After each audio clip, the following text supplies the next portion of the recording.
يا أيها الذين آمنوا إذا نودي للصلاة من يوم الجمعة فاسعوا إلى ذكر الله وذروا البيع ذلكم خير لكم إن كنتم تعلمون فإذا قضيت الصلاة فانتشروا في الأرض وابتغوا من فضل الله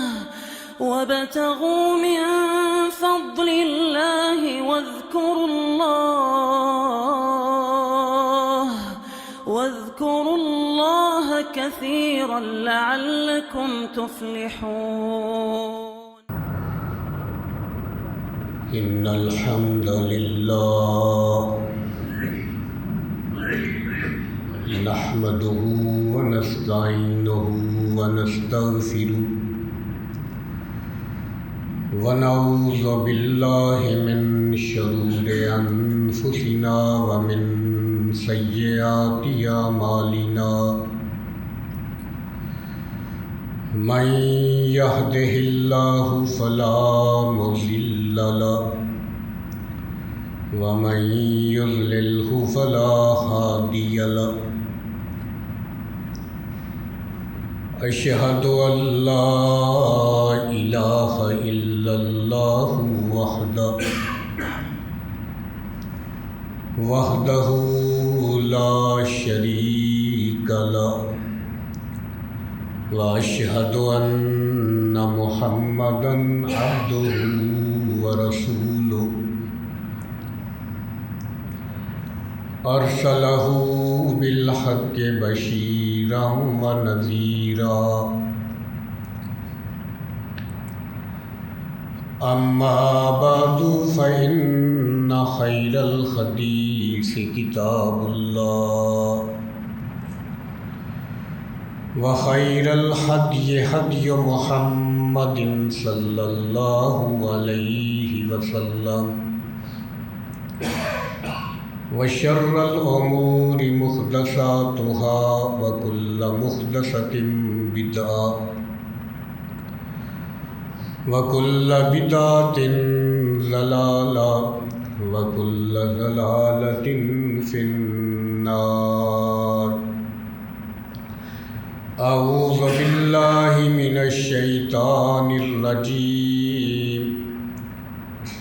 بسم الله الرحمن الرحيم. يا أيها الذين آمنوا اتقوا الله حق تقاته ولا تموتن إلا وأنتم مسلمون. يا أيها الناس اتقوا ربكم الذي خلقكم من نفس واحدة وخلق منها زوجها وبث منهما رجالا كثيرا ونساء واتقوا الله الذي تساءلون به والأرحام إن الله كان عليكم رقيبا.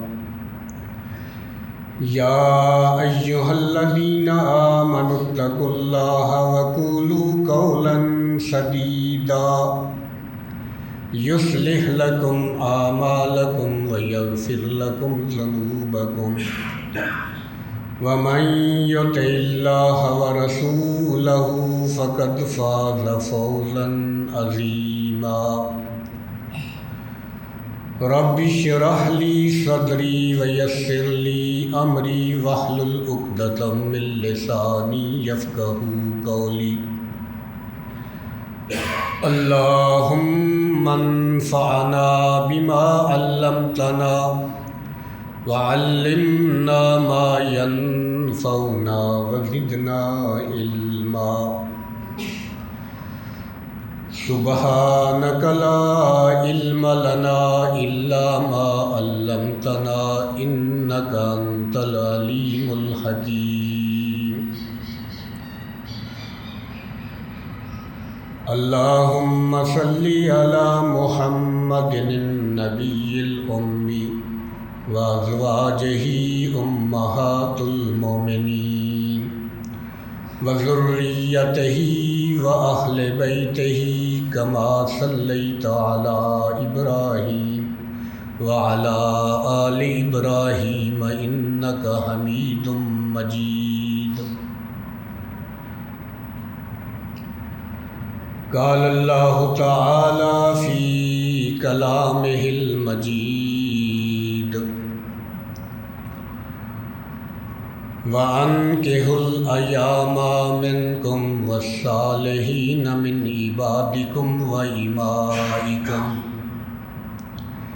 إِنْ يَكُونُوا فُقَرَاءَ يُغْنِهِمُ اللَّهُ مِنْ فَضْلِهِ وَاللَّهُ وَاسِعٌ عَلِيمٌ. حمد و ثنا اللہ مالک العلام ذوالجلال والاکرام کے لیے، جو پوری کائنات کا خالق و مالک ہے، نفع نقصان کا مالک ہے، عزت و ذلت کا مالک ہے، زندگی اور موت کا مالک ہے. ہر قسم کی نعمت اللہ کی طرف سے ہے. اللہ کا نہ کوئی یوم پیدائش ہے نہ ہی یوم وفات ہے. اللہ کی حکومت اور بادشاہی کو کبھی زوال نہیں ہے. صلاۃ و سلام ہوں اللہ کے پیغمبر، رحمت دو عالم، رحمت مجسم، امام الحرمین، امام القبلتین، محمد کریم صلی اللہ علیہ وسلم کی ذات اطہر پہ حمد و ثنا اور درود و سلام کے کلمات کے بعد سورۃ النور کی آیات کریمہ تلاوت کی ہے، جس کا ترجمہ یہ ہے: وَأَنكِحُوا الْأَيَامَ مِنكُمْ. پروردگار عالم فرما رہے ہیں جو تم میں سے بے نکاح ہوں ان کے نکاح کر دیا کرو. وَالصَّالِحِينَ مِنْ عِبَادِكُمْ وَإِمَائِكُمْ. جو تمہارے غلام لونڈی ہوتے ہیں ان کے بھی نکاح کر دیا کرو. ان یکونوا فقراء یغنہم اللہ من فضلہ.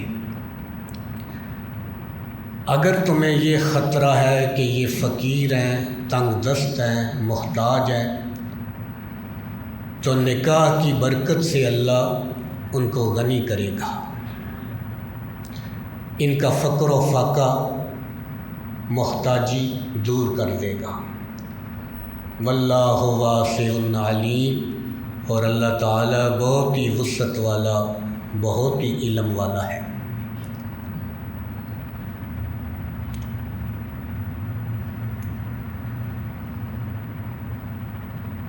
تو ترجمہ سے بات واضح ہو گئی کہ خطبہ جمعہ کا موضوع کیا ہوگا.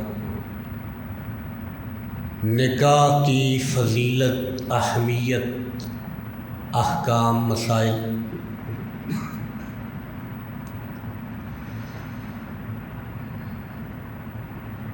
نکاح اسلام کے اندر عبادت ہے.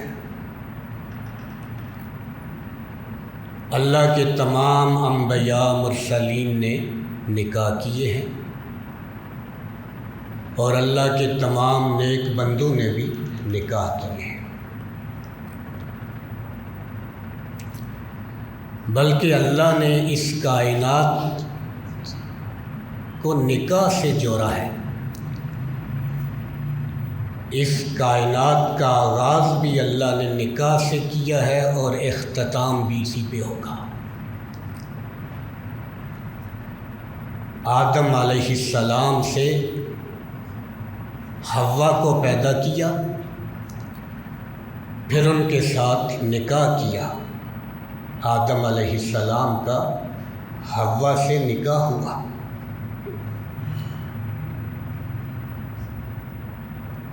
اور اختتام بھی نکاح پہ ہوگا۔ حدیث میں ہے قیامت شرار الخلق پہ قائم ہوگی۔ جب کوئی مسلمان نہیں رہے گا، کوئی اللہ والا نہیں رہے گا، کافر ہی کافر رہ جائیں گے، جن کے اندر نکاح کی کوئی قید ہی نہیں، مادر پدر آزاد لوگ ہیں، تو اللہ قیامت قائم کر دے گا۔ تو آدم علیہ السلام کا نکاح عرش پہ ہوا، اتنی اس کی اہمیت ہے۔ تو آدم علیہ السلام کا نکاح عرش پہ ہوا۔ نکاح میں کیا ہوتا ہے؟ حق مہر ہوتا ہے۔ تو آدم علیہ السلام نے حق مہر کیا دیا؟ بعض اہل علم نے یہ بات لکھی ہے کہ اللہ کے نبی صلی اللہ علیہ وسلم پہ 10 دفعہ درود بھیجو، یہ تمہارا حق مہر ہے۔ پھر نکاح کے بعد ولیمہ ہوتا ہے، تو فرمایا اس ولیمے میں چلو جنت میں جاؤ۔ آدم علیہ السلام اور حوا کو یہ تمہاری اب دعوت ہے، کھاؤ پیو جہاں سے چاہو۔ تو نکاح اسلام کے اندر بہت ہی اہمیت والا عمل ہے۔ فرمایا اللہ کے رسول علیہ السلام نے، جو بندہ یہ چاہتا ہے کہ اللہ سے پاکیزگی کی حالت میں ملے، فَلْيَتَزَوَّجِ الْحَرَائِرَ، تو وہ پاک دامن عورتوں سے نکاح کرے، خاندانی عورتوں سے، پاک دامن عورتوں سے نکاح کرے۔ ایک حدیث میں فرمایا گیا کہ نکاح نصف ایمان ہے۔ گویا آدمی کا آدھا دین اور ایمان مکمل ہو جاتا ہے نکاح کرنے کی وجہ سے۔ اس کی آنکھ میں حیا پیدا ہو جاتی ہے، عفت و پاک دامنی اسے ملتی ہے، جو کہ اسلام کا منشا ہے، تقاضا ہے کہ عفت و پاک دامنی اختیار کرو، آنکھ میں حیا پیدا کرو، ذمہ داری کا احساس پیدا کرو، ذمہ دار شہری بن کے زندگی گزارو، حقوق و فرائض کا خیال رکھو۔ تو یہ نکاح کے مقاصد، نکاح کے فوائد ہیں۔ اللہ کے رسول علیہ السلام نے متعدد نکاح کیے۔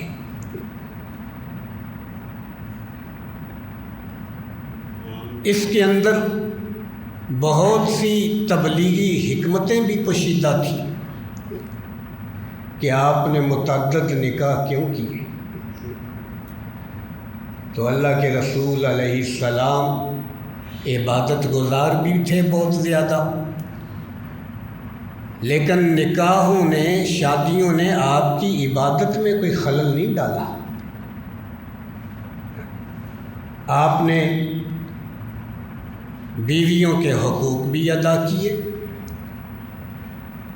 مخلوق خدا کی خدمت بھی کی، دعوت دین کا کام بھی کیا، عبادت و ریاضت بھی کی۔ لَقَدْ كَانَ لَكُمْ فِي رَسُولِ اللَّهِ أُسْوَةٌ حَسَنَةٌ۔ اگر کوئی یہ سمجھتا ہے کہ نکاح کرنے سے، شادی کرنے سے آدمی دنیا میں مشغول ہو جاتا ہے، بچوں میں مشغول ہو جاتا ہے، عبادت کا وقت نہیں ملتا، پرہیزگاری نہیں رہتی، تو وہ اللہ کے رسول علیہ السلام کی حیات طیبہ کا مطالعہ کرے۔ لَقَدْ كَانَ لَكُمْ فِي رَسُولِ اللَّهِ أُسْوَةٌ حَسَنَةٌ۔ قرآن مجید سورۃ قصص کا ذرا مطالعہ کریں۔ موسیٰ علیہ السلام جب مصر سے بھاگے تو مدین کے کنویں پہ آئے۔ وَلَمَّا تَوَجَّهَ تِلْقَاءَ مَدْيَنَ قَالَ عَسَىٰ رَبِّي أَن يَهْدِيَنِي سَوَاءَ السَّبِيلِ وَلَمَّا وَرَدَ مَاءَ مَدْيَنَ وَجَدَ عَلَيْهِ أُمَّةً مِّنَ النَّاسِ يَسْقُونَ۔ جب موسیٰ علیہ السلام مدین کے کنویں پہ پہنچے تو دیکھا کہ لوگ اپنے مویشیوں کو، جانوروں کو پانی پلا رہے ہیں، اور دو عورتیں ایک طرف ٹھہری ہوئی ہیں۔ موسیٰ علیہ السلام نے ان سے پوچھا، ما خطبکما، بچیوں تمہارا کیا معاملہ ہے، کیوں یہاں ٹھہری ہوئی ہو؟ جب فتنے کا ڈر نہ ہو تو غیر محرم سے بات کی جا سکتی ہے۔ علماء نے یہ بات لکھی ہے تفاسیر میں۔ بچیوں تمہارا کیا معاملہ ہے، کیوں یہاں ٹھہری ہو؟ قالتا لا نسقی حتی یصدر الرعاء، بچیاں کہنے لگی ہم اس وقت تک اپنے جانوروں کو پانی نہیں پلا سکتی جب تک لوگ چرواہے پلا کے چلے نہیں جاتے، ہم اس لیے ٹھہری ہوئی ہیں کہ اپنی بکریوں کو پانی پلانا ہے۔ وَأَبُونَا شَيْخٌ کبیر، ہمارا باپ بہت بوڑھا ہے، عمر رسیدہ ہے، کمزور ہے۔ معلوم ہوا اگر گھر میں بیٹا ہو، بھائی ہو، تو پھر یہ باہر کے کام اس کے لیے ہیں، جب نہیں گھر میں تو اب مجبوراً بچیوں کو نکلنا پڑ رہا ہے باہر جانے کے لیے۔ تو موسیٰ علیہ السلام نے پھر ان کی بکریوں کو پانی پلایا۔ فَسَقَىٰ لَهُمَا، ان کی بکریوں کو پانی پلایا، کنویں سے ڈول نکالا۔ وہ ڈول جو کہتے ہیں 10 آدمی مل کے نکالتے تھے۔ اللہ نبیوں کو قوت بھی بہت دیتا ہے۔ موسیٰ علیہ السلام اکیلے نہیں وہ ڈول پانی کا باہر نکال دیا۔ دیکھو نا، موسیٰ علیہ السلام جلالی نبی ہیں۔ ایک دفعہ رات کے وقت شہر میں داخل ہوئے، 2 آدمی جھگڑا کر رہے تھے، ایک آدمی کو تھپڑ مارا، وہ تھپڑ سے ہی جاتا رہا، تھپڑ مارنے سے ہی اس کی موت واقع ہو گئی۔ تو موسیٰ علیہ السلام نے ان کی بکریوں کو پانی پلایا۔ ثم تولی الی الظل، پھر ایک درخت کے سائے کے نیچے آئے اور آ کے دعا کرنے لگے، رب انی لما انزلت الی من خیر فقیر، اے میرے پروردگار، تو نے جو خیر بھلائی دنیا میں اتاری ہے میں اس کا محتاج ہوں، ضرورت مند ہوں۔ پردیسی تھے موسیٰ علیہ السلام، کھانا مانگا اللہ سے کہ بھوک لگی ہے، اور اللہ کی شان رحیمی اور شان قدرت فرمایا، موسیٰ تو مجھ سے کھانا مانگتا ہے، میں تو تجھے کھانا پکا کے دینے والی بھی دینے لگا ہوں۔ فجاءتہ احداہما، ان دونوں بچیوں میں سے ایک آئی حیا کے ساتھ چلتی ہوئی، شرم و حیا کے ساتھ، قالت ان ابی یدعوک، آ کے کہنے لگی میرے والد محترم آپ کو بلاتے ہیں۔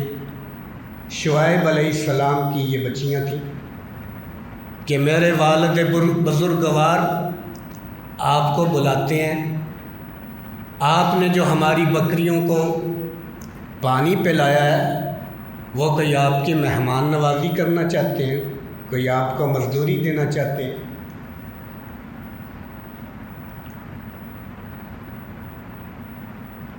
اب موسیٰ علیہ السلام ان کے ساتھ چل دیے، اس لیے نہیں کہ میں کچھ ان سے مانگوں، بلکہ اس لیے کہ ابھی دعا مانگی ہے تو اللہ نے قبول کر لی ہے، اس دعا کے اثرات دیکھو۔ ابھی جو دعا مانگی ہے رب انی لما انزلت الی من خیر فقیر،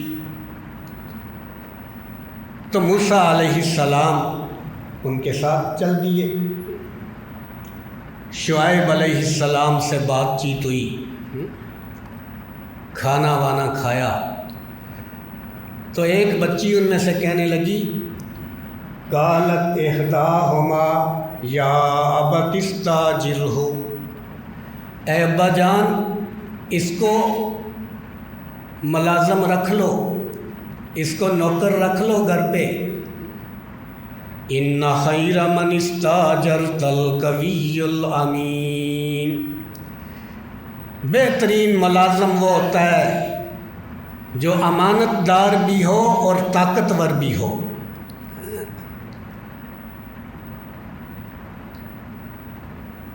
ملازم رکھنے کا اصول بتا دیا کہ ملازم وہ رکھو جس کی آنکھ میں حیا بھی ہو اور استعداد بھی ہو، قابلیت صلاحیت بھی ہو اور شرم و حیا بھی ہو، اور موسیٰ علیہ السلام میں یہ دونوں چیزیں موجود ہیں۔ آنکھ میں حیا تو انہوں نے راستے میں ہی دیکھ لی نا، اور کہا یہ طاقتور بھی ہے، اس نے ڈول نکال دیا تھا۔ شعیب علیہ السلام کہنے لگے موسیٰ علیہ السلام سے انی ارید ان انکحک احدی ابنتی ہاتین، میں یہ چاہتا ہوں کہ ان دو بیٹیوں میں سے ایک کا نکاح تیرے ساتھ کر دوں، الا ان تاجرنی ثمانیہ حجج، اس شرط پہ کہ تو 8 سال ہماری بکریاں چرا دے، 8 سال ہمارے گھر میں بکریاں چرا دے، اور اگر تو 10 سال پورے کر دے تو یہ تیری مہربانی ہے۔ موسیٰ علیہ السلام کہنے لگے ٹھیک ہے، یہ میرے اور آپ کے درمیان معاملہ ہے کہ کون سی مدت پوری کرنی ہے۔ تو اس طرح موسیٰ علیہ السلام کے ساتھ نکاح کیا شعیب علیہ السلام نے اپنی بیٹی صفورہ کا، صفورہ اس کا نام تھا۔ تو یہ قرآن مجید کیوں واقعات بیان کرتا ہے؟ ترغیب دلانے کے لیے، توجہ دلانے کے لیے کہ نکاح کرو۔ اللہ کے نبیوں نے بھی نکاح کیے ہیں، 8 سال محنت کی ہے، مزدوری کی ہے۔ معلوم ہوا بچی والے اگر کوئی شرط لگانا چاہیں تو لگا سکتے ہیں۔ شعیب علیہ السلام نے کہا 8 سال بکریاں چرائے تو پھر نکاح کر دیتا ہوں۔ اس لیے علماء نے کہا ہے کہ جو شرعی حدود کے اندر جائز شرائط ہیں وہ بچی والے لگا سکتے ہیں۔ تو نکاح اتنا عظیم الشان عمل، اللہ کے نبیوں رسولوں نے نکاح کیے، تو نکاح کے اندر کیا چیزیں ضروری ہوتی ہیں؟ ایجاب و قبول، بچے والے بچی والوں سے کہتے ہیں کہ ہم پیشکش کرتے ہیں کہ ہم تمہاری بیٹی سے نکاح کرنا چاہتے ہیں، خواہش کا اظہار کرتے ہیں، آگے بچی والے قبول کرتے ہیں کہ ٹھیک ہے ہمیں منظور ہے، قبول ہے۔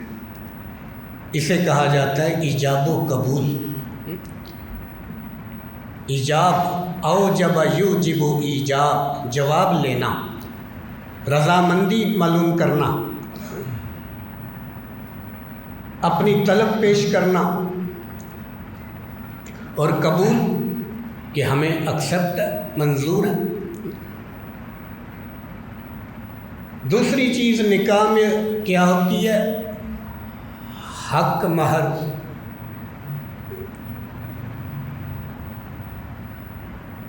حق مہر کو فریضہ کہا گیا، اجر بھی کہا گیا، وآتوہن اجورہن، صداق بھی کہا گیا کہ یہ صدقے دل سے جو تحفہ نذرانہ وہ دیتا ہے۔ تو یہ 2-3 لفظ قرآن مجید نے حق مہر کے لیے بولے۔ فریضہ سورۃ احزاب میں قد علمنا ما فرضنا علیہم فی ازواجہن، فریضہ۔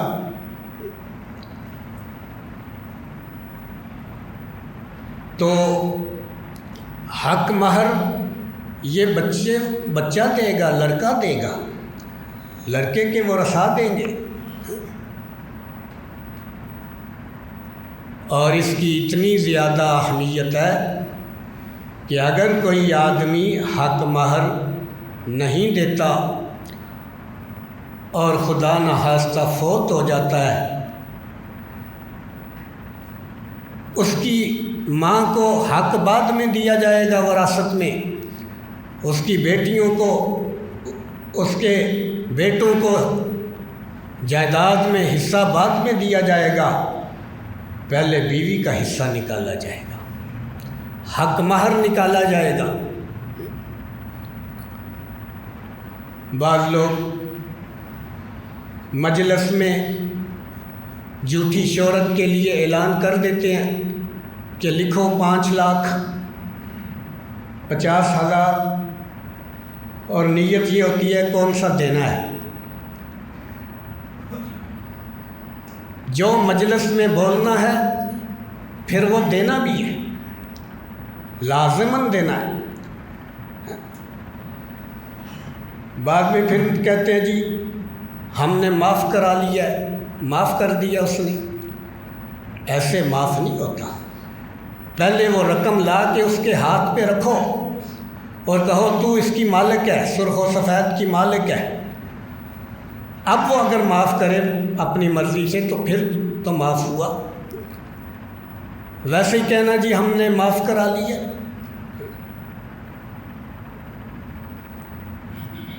ایک آدمی کہنے لگا اس کے پاس لا کے رکھ دیا جائے، پھر وہ کہ چلی ہے، کم لی ہے، واپس کرے، تو پھر ایسے ہی معاف ہوتا ہے۔ وہ چلی کملی نہیں، جب رقم اس کے سامنے آ جائے گی تو پھر چھوڑ دے۔ تو حق مہر یہ مرد کی طرف سے، لڑکے والوں کی طرف سے دیا جاتا ہے۔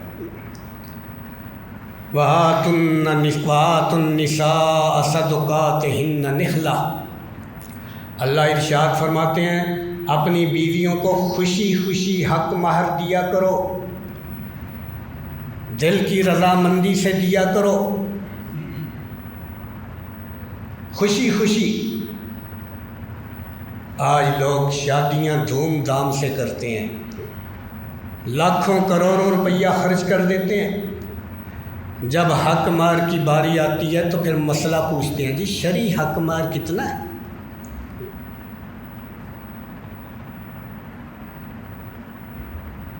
دینے کی نیت نہیں ہوتی، دل نہیں کرتا۔ حالانکہ یہ حق مہر کوئی باہر تو نہیں جا رہا، تمہارے اپنے ہی گھر جا رہا ہے، تمہاری بیوی کے پاس ہی جا رہا ہے، کسی غیر کے پاس جا رہا ہے۔ اور جی حق مہر شرعی کتنا ہے؟ تو شرعی حق مہر مرد کی حیثیت کے مطابق وہ چاہے تو لاکھوں روپیہ دے دے، کروڑوں روپیہ دے دے، جتنی اس کی استطاعت ہے، آمدن ہے۔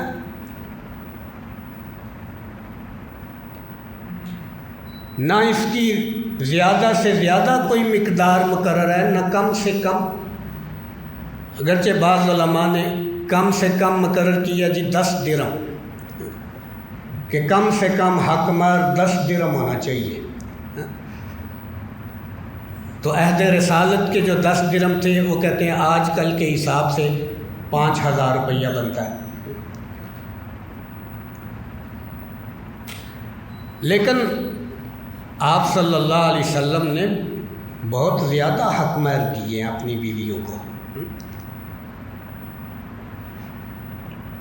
اور نکاح کو آسان رکھا ہے۔ اگر نہیں وہ دے سکتا تو فرمایا چند صورتیں اپنی بیوی کو پڑھا دینا، یہی تیرا حق مہر ہے۔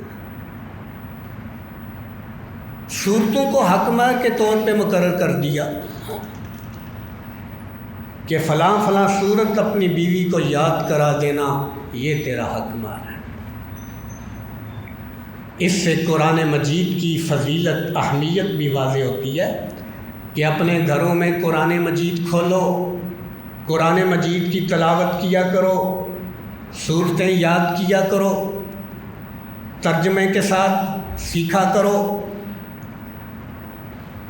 کل کو جو کرائے کے حافظ بلا کے میت کو بخشوانا ہے، اپنے بیوی کو، بچوں کو والد کیوں نہیں کہتا کہ بھائی کھول قرآن مجید، مجھے فلاں آیت کا ترجمہ اور تفسیر تو سنا۔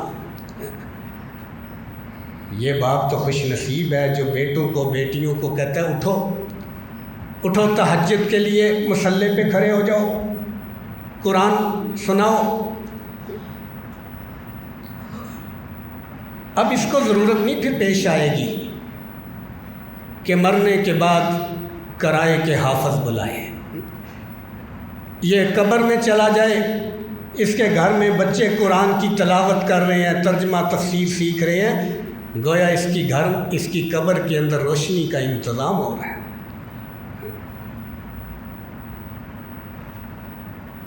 تو قرآن سے دور کر دیا گیا۔ تو آپ صلی اللہ علیہ وسلم نے فرمایا تیرے پاس کچھ نہیں، چلو اپنی بیوی کو یہ صورتیں یاد کرا دینا۔ نکاح کو اتنا آسان بنایا گیا، فرمایا بہترین نکاح وہ ہے جس میں سہولت ہو، جس میں آسانی ہو۔ مشکلات نہ پیدا کرو نکاح شادیوں میں، بوجھ نہ بناؤ۔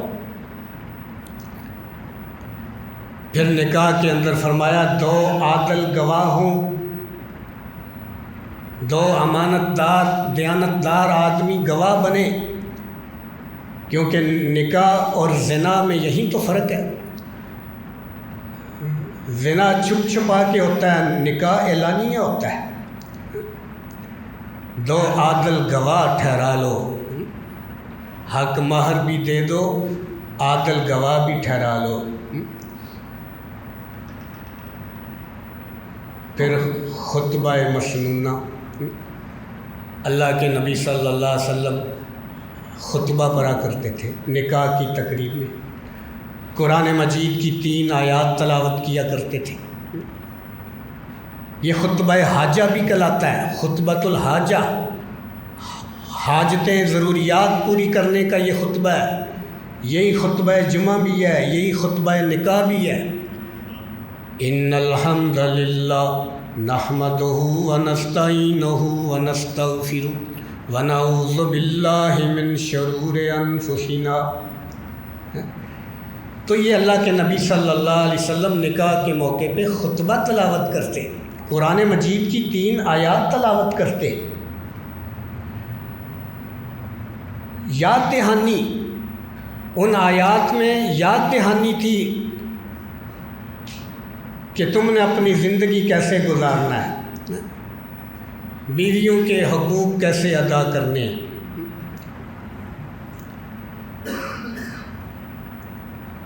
تو ایک چیز ہے ولیمہ، نکاح کے اندر یہ کام ہوتے ہیں. تقریب ولیمہ وہ بھی لڑکا کرے گا اپنی استطاعت کے مطابق، اپنی حیثیت کے مطابق. اور ولیمہ دوسرے دن ہوتا ہے، شب زفاف کے بعد. اسی دن نکاح کر کے لائے اور شام کو ولیمہ کر لیا، یہ ولیمہ نہیں ہوتا. کہتے ہیں جی لوگ آئے ہوئے ہیں برادری کے، تو ہم نے کہا آج ہی ولیمہ کر دیں. پہلے مہندی کا کھانا کھلا دیا، پہلے بارات کا کھانا کھلا دیا، اسی کو ولیمے کا نام دے دیا کہ جی لوگ پھر آئیں گے جی دوسرے دن. یہ ولیمہ نہیں ہوتا. ولیمہ ہوتا ہے دوسرے دن یا تیسرے دن نکاح کے بعد. اور اللہ کے نبی صلی اللہ علیہ وسلم نے فرمایا ولیمہ دو طرح کا ہوتا ہے، خیر الولیمہ اور شر الولیمہ. ایک ولیمہ بہترین ولیمہ ہوتا ہے، ایک بدترین ولیمہ ہوتا ہے. بہترین ولیمہ کیا ہے؟ جس میں غرباء، یتامہ، مساکین کو آنے کی اجازت ہو. سیکورٹی گارڈ نہ کھڑا ہو کہ انٹری کارڈ دکھا، دعوت نامہ دکھا. محلے کے غرباء، مساکین کو عام اجازت ہو آنے کی کہ آئیں کھانا کھائیں، خوشی کا موقع ہے ان کا. یہ تو ہے بہترین ولیمہ. اور جس ولیمے پہ غرباء، یتامہ، مساکین کے دروازے بند کر دیے جائیں کہ یہ نہیں آ سکتے، یہ بدترین ولیمہ ہے. تو اللہ کے رسول علیہ السلام نے وضاحتیں کر دی ہیں کہ نکاح کیسے کرنے ہیں، یہ شادیوں کی تقریبات کو کیسے سادہ رکھنا ہے. جہیز کا ذکر نہیں کیا، دودھ پلائی کی رسم کا ذکر نہیں کیا کہ سالیاں جو ہیں وہ دودھ پلائی کے لیے جوتی چھپائیں. ان سے تو پردہ ہے، یہ سامنے آ کے دودھ پلائیں، تحفے نذرانے مانگیں. ہمارے پاک و ہند میں کتنی ہی رسمیں.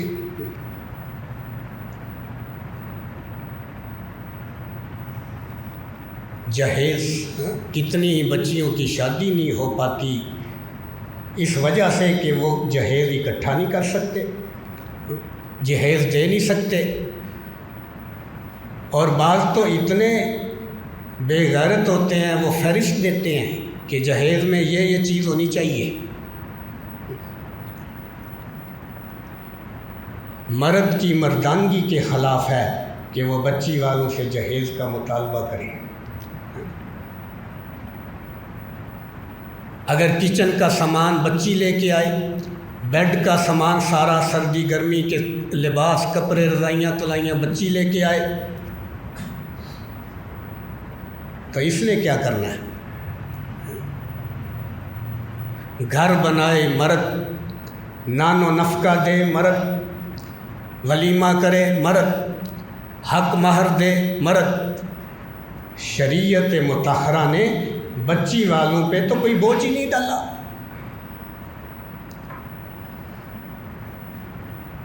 جب اس نے اپنا جگر گوشہ دے دیا، بچی کی تعلیم تربیت کر کے دے دی، اپنے جگر کا ٹکڑا دے دیا، پھر اس سے کیا مانگتے ہو؟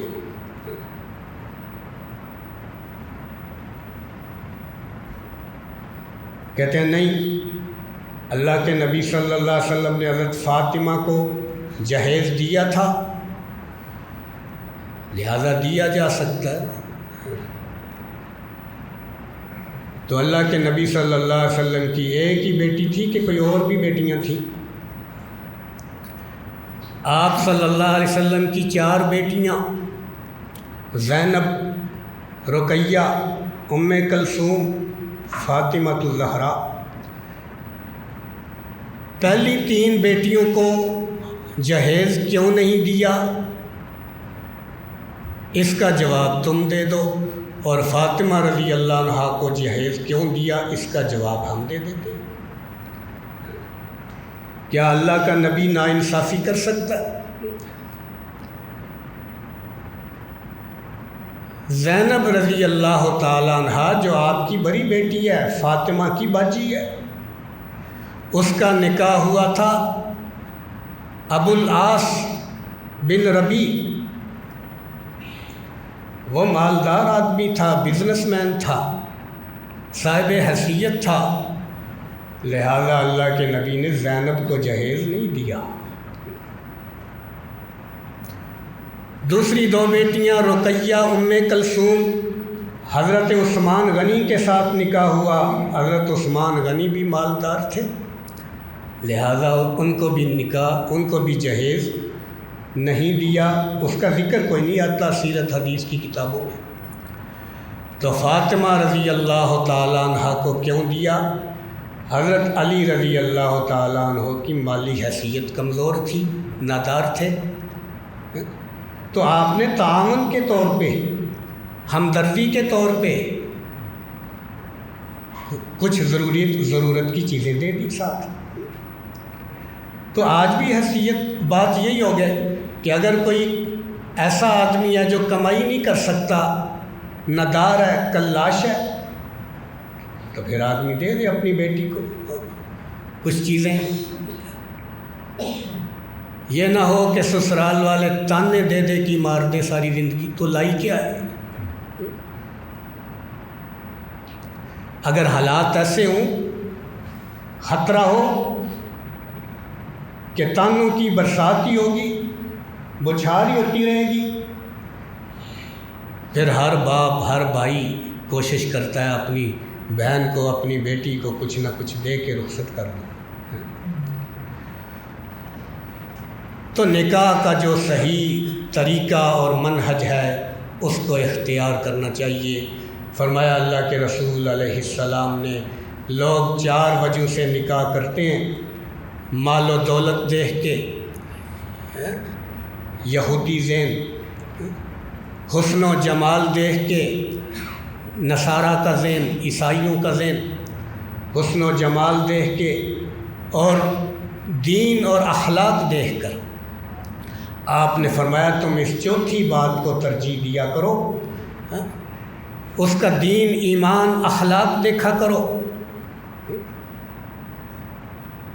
دینداری کی بنیاد پہ، ایمان کی بنیاد پہ، اخلاق کی بنیاد پہ رشتے دیا کرو۔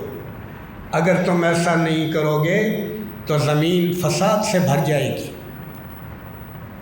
آج طلاق کی ریشو کیوں زیادہ ہو گئی ہے؟ لو میرج کے کیسز کیوں زیادہ ہو گئے ہیں؟ کورٹ میرج کی تعداد کیوں زیادہ ہو گئی ہے؟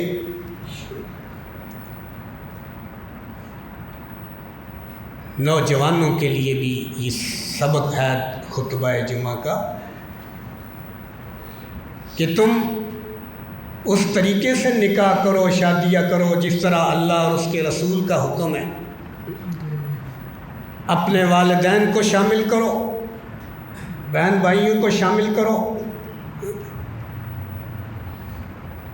کہتے ہیں نہیں، پسند کی شادی کرنی چاہیے، قرآن میں ہے پسند کی شادی کرو۔ تو بس زندگی ہم نے گزارنی ہے، ہم اپنی پسند کی کریں گے۔ تو قرآن نے یہ بھی تو کہا پسند کا کھانا کھاؤ، پسند کا کھانا کھاؤ۔ تو پھر کیا خنزیر کا گوشت کھا لو گے؟ پسند کا کھانا ہے لیکن اس کی بھی کوئی حدود و قیود ہے۔ پسند کی شادی ہے لیکن اس کے بھی کوئی حدود و قیود ہے۔ فرمایا اللہ کے رسول علیہ السلام نے، لا نکاح الا بولی، ولی کی اجازت کے بغیر نکاح منعقد نہیں ہوتا۔ لا نکاح الا بولی، کیوں؟ بچی اتنا نہیں جانتی، اپنا مستقبل نہیں جانتی جو اس کے والدین اس کے لیے بہتر جانتے ہیں۔ انہوں نے عمر گزاری ہے، تجربات دیکھے ہیں دنیا کے۔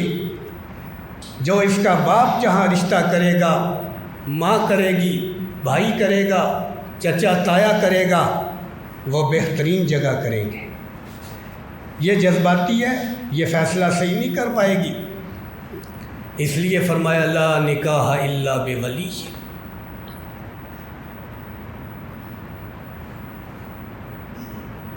لوگ کورٹ میرج کے لیے وظیفے پوچھتے ہیں، کہتے ہیں میں نے پکچر بھی ہٹا دی ہے، وائس میسج بھی نہیں کرتا، مجھے شرم بہت آتی ہے، کوئی وظیفہ بتا دے۔ کسی کی بچی کو بھگانے کے لیے وظیفے قرآن حدیث سے پوچھتا ہے؟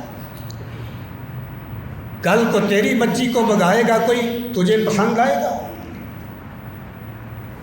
پوچھتا علماء سے مسئلے ہیں، کوئی وظیفہ بتا دے، پکچر بھی نہیں دینی، اوپر واٹس ایپ پہ وائس میسج بھی نہیں کرنا، شرم بہت آتی ہے، لوگ کیا کہیں گے، کوئی ایسا وظیفہ بتا دے۔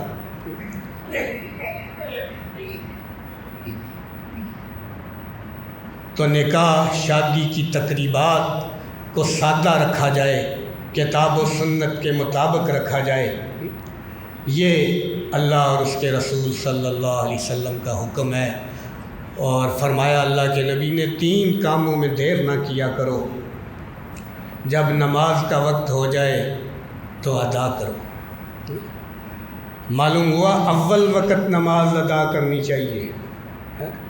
ایک مفتی صاحب یہی حدیث سنا رہے کہ 3 کاموں میں دیر نہ کیا کرو، تو کہنے لگے جب نماز کا وقت ہو جائے تو جلدی ادا کرو۔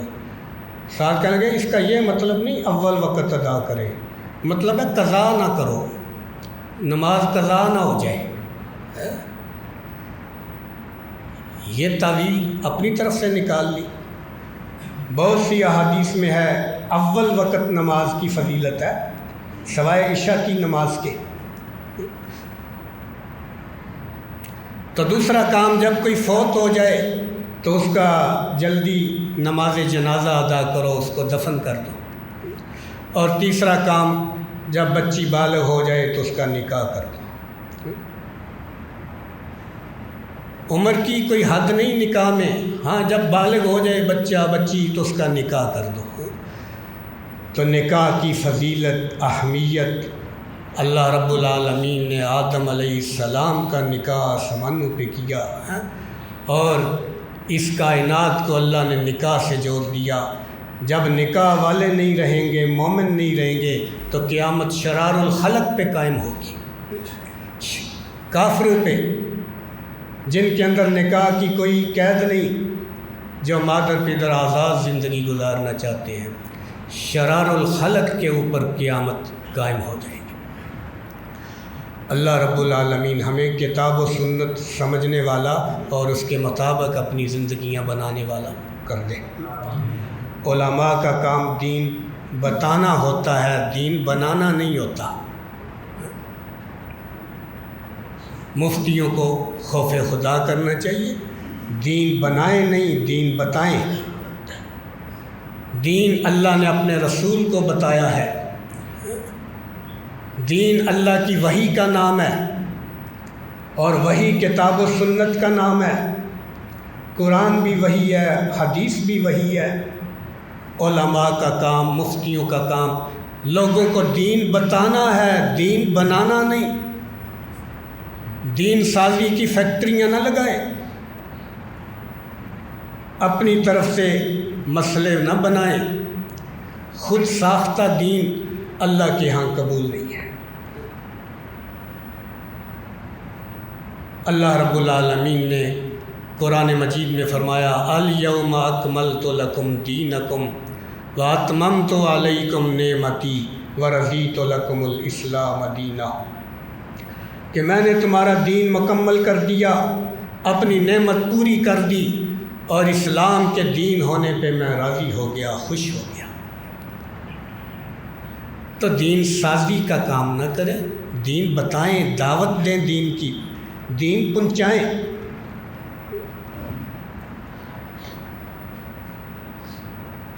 تو میں نے شروع میں آیت تلاوت کی تھی سورہ النور کی، فرمایا وَأَنكِحُوا الْأَيَامَ مِنكُمْ، جو تم میں سے بے نکاح ہوں ان کے نکاح کر دیا کرو۔ بچہ بالغ ہو جائے، اگر اس سے گناہ ہو جائے اور والدین کو پتہ بھی چل جائے، پھر وہ اس کا نکاح نہیں کرتے، یہ اس کے گناہ میں جرم میں برابر کے شریک ہیں۔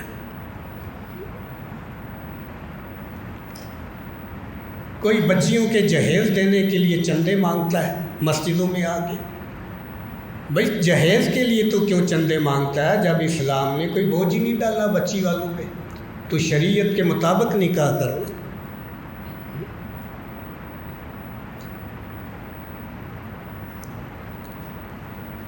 مولانا احمد علی لاہوری مسجد میں بیٹھے، گھر سے فون آیا بچی بالغ ہو گئی ہے، اسی وقت ایک طالب علم کو بلایا، کہا ادھر آ، میں اپنی بچی کا نکاح تیرے ساتھ کرنے لگا ہوں۔ اسی وقت نکاح ہو گیا، مسجد میں تقریب ہو گئی۔ کتنا سادہ، کتنا آسان، اور مدرسے سے ہی بچی کو فارغ کر دیا، کہا لے جو اس کو گھر۔ مسجد سے مدرسے سے بچی کو فارغ کیا۔ ہم جب تکلفات میں رہتے ہیں، رواجوں میں رہتے ہیں، رسم و رواج میں رہتے ہیں، پھر ہمارے لیے مشکلات پیدا ہوتی ہیں، پھر معیار نہیں ملتا، جی اس کا معیار یہ ہے، اس کا معیار یہ ہے۔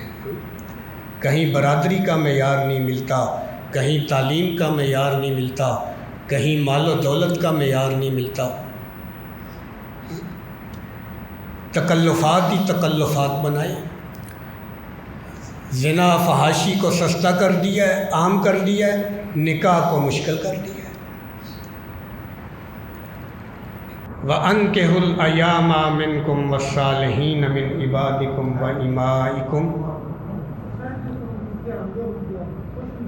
کہ جو تم میں سے بے نکاح ہوں ان کا نکاح کر دیا کرو، جو تمہارے غلام اور لونڈی ہوں، نیک ہوں، ان کا بھی نکاح کر دیا کرو۔ إِن يَكُونُوا فُقَرَاءَ يُغْنِهِمُ اللَّهُ مِنْ فَضْلِهِ، اگر تمہیں خطرہ ہے کہ وہ محتاج ہیں، تنگ دست ہیں، مفلس ہیں، تو نکاح کی برکت سے اللہ ان کو غنی کرے گا، اللہ ان کی محتاجیاں دور کر دے گا۔ کہتے ہیں نہیں، پہلے آدمی کے پاس جاب ہونا چاہیے، مال ہونا چاہیے، تو پھر نکاح کرنا ہے۔ تو کسی نے کہا ہے کہ اگر تندرست آدمی، صحیح سالم آدمی، اس کا ایکسیڈنٹ ہو جائے، وہ اپاہج ہو جائے، معذور ہو جائے، اب کمائی کرنے کے قابل نہ ہو، تو کیا اس کی بیوی پھر ماں باپ کے گھر چلی جائے، چھوڑ جائے اس کو؟ وَأَنكِحُوا الْأَيَامَ مِنكُمْ وَالصَّالِحِينَ مِنْ عِبَادِكُمْ وَإِمَائِكُمْ إِن يَكُونُوا فُقَرَاءَ يُغْنِهِمُ اللَّهُ مِنْ فَضْلِهِ، اور حدیث میں ہے نکاح کے ذریعے تونگری تلاش کرو، غنا تلاش کرو، اس کے ذریعے اللہ تم کو حرام کاموں سے بچائے گا، حلال دے گا، تقوی و طہارت دے گا، عفت و پاک دامنی سے نوازے گا۔